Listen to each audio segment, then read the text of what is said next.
Did you know that a simple bedtime habit could be putting your life at risk? Yeah, it sounds a bit dramatic, but it's true.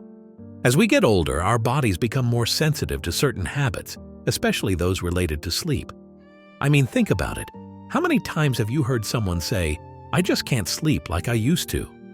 It's a common refrain, right? Well, recently, a 71-year-old man passed away in his sleep, and it really got me thinking about how important it is to understand the bedtime behaviors that could be risky for us as we age. In this video, we're going to dive into 4 common bedtime habits that can be dangerous for those of us over 70. And more importantly, we'll talk about how to avoid them. You know, it's not just about getting a good night's sleep.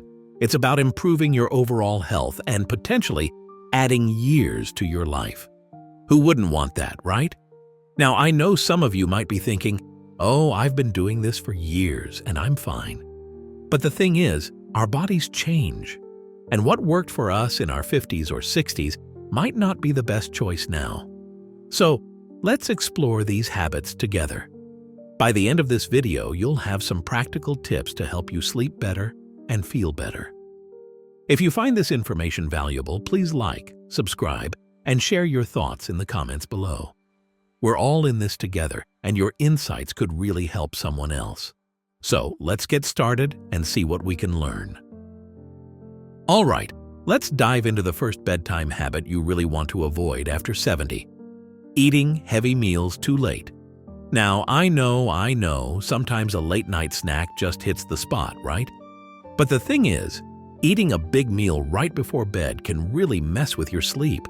And not just your sleep, but your health, too. Let me tell you about my friend Frank. Frank loves his late-night pasta. I mean, who doesn't love a good bowl of spaghetti? But he often wakes up in the middle of the night with heartburn. It's like his stomach is having a party when he should be sleeping. And then there's Robert. He enjoys a big steak dinner, but he finds himself tossing and turning afterward. It's like his body is working overtime to digest all that food instead of letting him rest. So, what's going on here? Well, when you eat heavy meals late at night, your body has to work harder to digest all that food. It's like asking your stomach to run a marathon when it should be winding down. This can lead to acid reflux, blood sugar spikes, and even increase the risk of cardiovascular events. Not exactly what you want when you're trying to get a good night's sleep, right? Now, I'm not saying you have to give up your favorite foods, but maybe try finishing your meals 3 to 4 hours before you hit the hay. If you find yourself getting a little peckish, opt for a light snack instead. Something easy on the stomach, like a banana or a small handful of nuts. Planning earlier dinners can make a big difference, and when you do eat, choose foods that are easier to digest. Think grilled chicken instead of a heavy steak, or a light salad instead of a big bowl of pasta. Your body will thank you, and you'll likely find yourself sleeping more soundly. I get it, though. Changing habits isn't always easy. But you know, it's all about making small adjustments that can lead to big improvements in how you feel. So what do you think? Do you have a favorite light bedtime snack?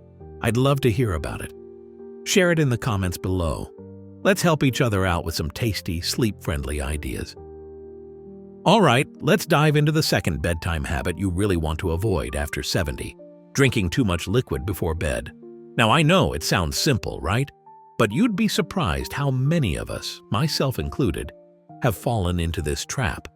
You see, excessive fluid intake at night can lead to something called nocturia. That's just a fancy way of saying you'll be up and down all night, running to the bathroom. And honestly, who wants that? Take Frank, for example. He's a friend of mine who loves to drink a large glass of water before hitting the sack.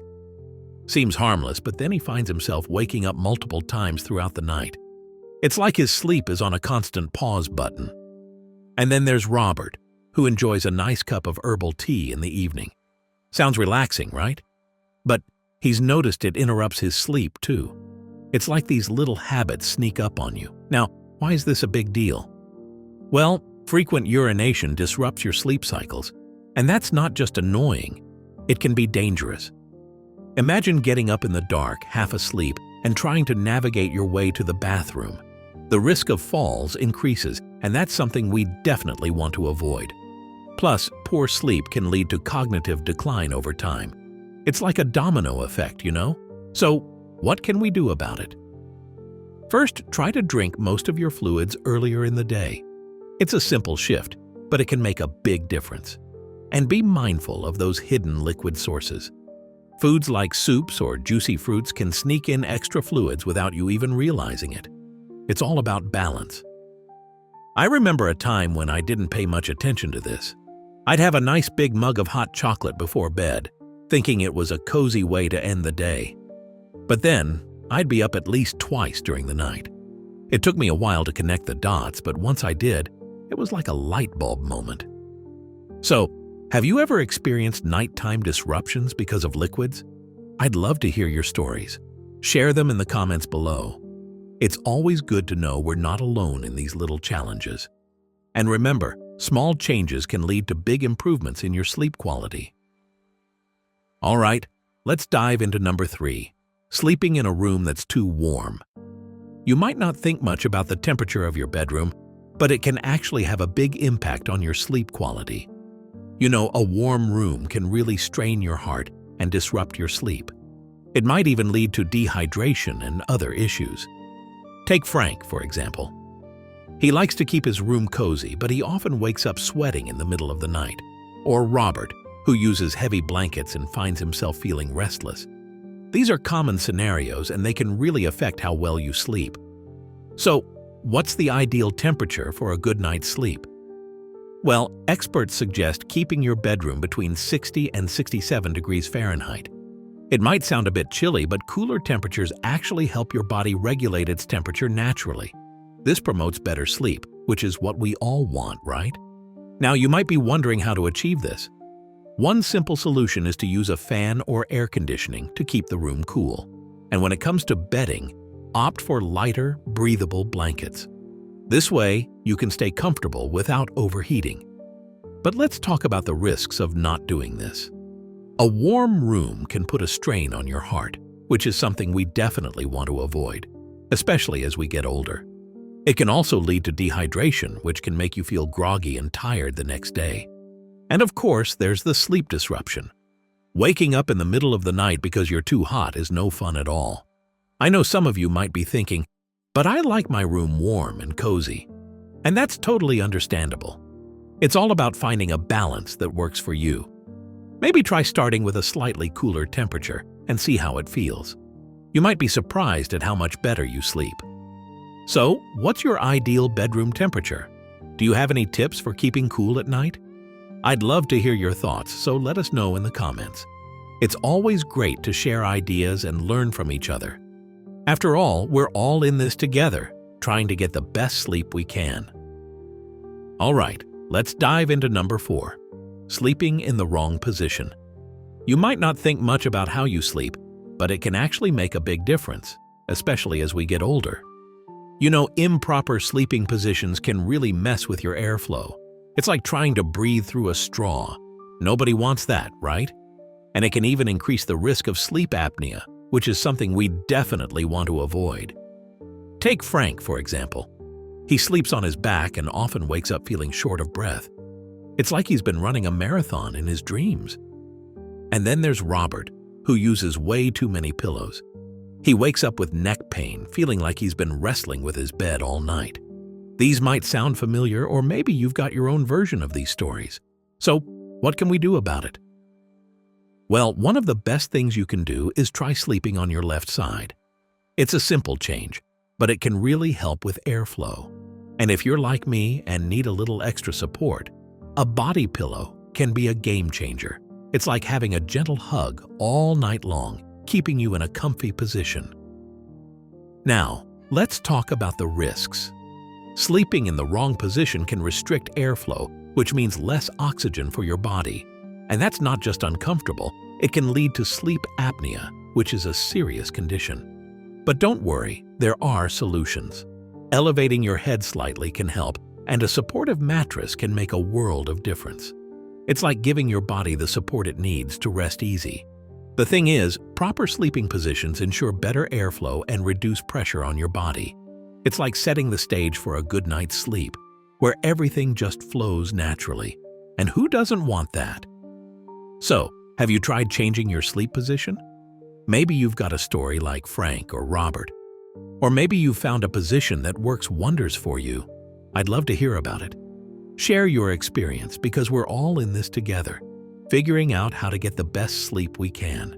After all, a good night's sleep is one of the best gifts we can give ourselves. You know, as we get older, sleep becomes this precious thing, right? I mean, think about it. Remember those days when we could just pull an all-nighter and bounce back like nothing happened? Now it's like, if we don't get a good night's sleep, the whole day feels off. It's fascinating how our bodies change, isn't it? Sleep isn't just about rest anymore. It's about recharging our minds and bodies. My friend once said, sleep is like a nightly gift we give ourselves. And I think there's some truth to that. So here's a thought. How have your sleep habits changed over the years? Maybe you find yourself waking up earlier or needing a nap in the afternoon. I'd love to hear your stories. Share them in the comments and let's see how we can all learn from each other. So we've covered those 4 bedtime habits you really want to avoid after 70. You know, eating heavy meals late at night, drinking too much liquid before bed, sleeping in a warm room, and not paying attention to your sleeping position. It's interesting how these small things can make such a big difference, right? I mean, who would have thought that something as simple as the temperature of your room could affect your sleep so much? I remember my uncle, who was always complaining about waking up tired. Turned out he was sleeping in a room that was way too warm. Once he started cooling it down, he said it was like night and day, literally. And you know, these changes aren't just about avoiding problems. They're about making sure you feel your best every day. Because let's face it, we all want to wake up feeling refreshed and ready to enjoy life, not dragging ourselves out of bed. If you found this video helpful, please like, subscribe, and share it with others who might benefit. It's amazing how a little bit of shared knowledge can go a long way. Remember, small changes can lead to significant improvements in your health and well-being.